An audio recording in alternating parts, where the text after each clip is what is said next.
plein du mois de février. Et voilà. Et en Côte d'Ivoire déjà, la tension politique est en train de monter.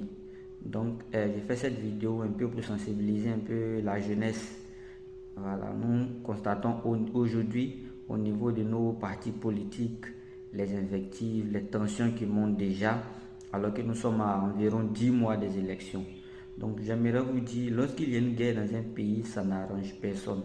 Voilà, en 2010 pratiquement, j'étais en classe de CM2 et j'avais pratiquement 9 à 10 ans par là. Et j'étais dans l'ouest de la Côte d'Ivoire.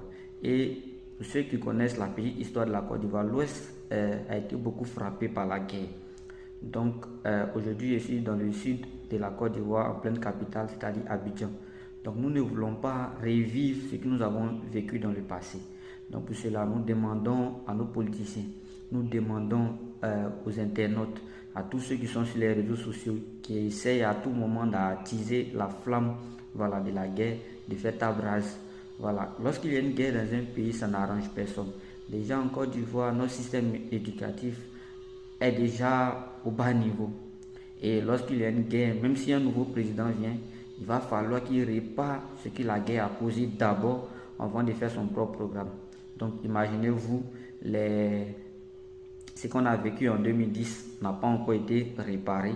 Et si pour 2015, pour 2020 et pour 2025 ça n'ajoute, alors ça sera catastrophique. Donc j'appelle à tous les jeunes des partis politiques. On peut faire la politique sans être violent. Voilà, l'élection présidentielle ne doit pas mettre tout le monde sur un pied. D'ailleurs, tout le monde ne vote pas. Et étant donné qu'en Côte d'Ivoire, les élections, les votes ne sont pas obligatoires. Donc, bien vrai que c'est l'affaire de tous, mais les élections présidentielles ne doivent pas être quelque chose où l'on doit commencer à faire ses bagages, où l'on doit avoir peur. Donc, partagez cette vidéo afin que même nos dirigeants puissent comprendre que nous jeunes, nous ne devons plus mourir pour un politicien. Nous jeunes, notre avenir est devant nous. Voilà, nous n'allons pas sortir dans les rues pour mourir pour des ambitions des personnes et en griffes, en guillemets, plus tard qui ne vont pas nous reconnaître.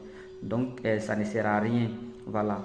Donc, on peut faire des mouvements comme la loi l'indique, mais il faut savoir aussi que, voilà, nous n'allons pas mourir cette fois-ci pour des gens et des ambitions qui pensent qu'à eux-mêmes.